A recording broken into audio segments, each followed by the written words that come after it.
Sveiki visi susirinkę prie nacionalinės krepšinio lygos šią šeštadienio popietę.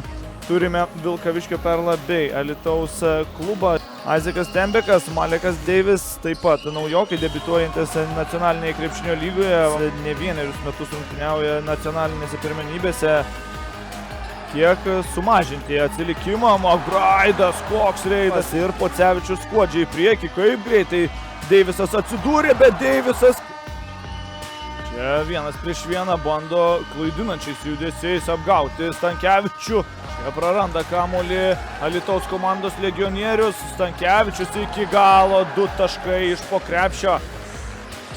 Ir atrodo, kiek labiau užsivedę grįžo gražiausio šios savaitės epizodų. Čia Stankevičius gesinamas Aizėjos Tembeko.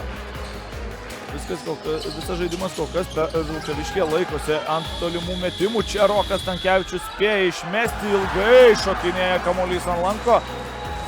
Vienas prieš krepšį, čia Žauneriūnas iš toli, apie ką ir buvo kalbėta. Nerdiu visiškai Mantvydas Žukauskas, bet staigiai apsigina Perlas ir McBride'as skuodžiai prie. Laikomas aikštelėje, vienas rezultatyviausių žaidėjų šiandieną, o čia Stenbekas.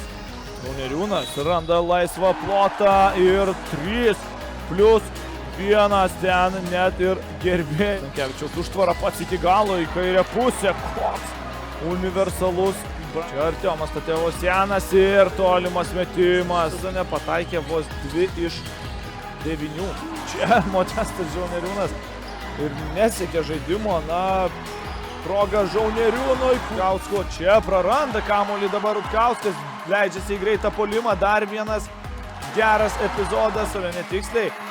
Čia dar vieną kamuolį griebė Žauneriūnas su Railey. Railey iki galo. Dabar 2 taškai Railey. Nori Vilkaviškiečiai, nei tos pergalės norėjo prieš tai. McBride'as dar vienas greitas išpuolis. 2 taškai. Deivisas iki galo pats neatakuoja. Tatevosjanas. Deivisas iš toli. Jo metimas skrieja pro šalį. Perlas švenčia pergalę namų rungtynėse 75-73.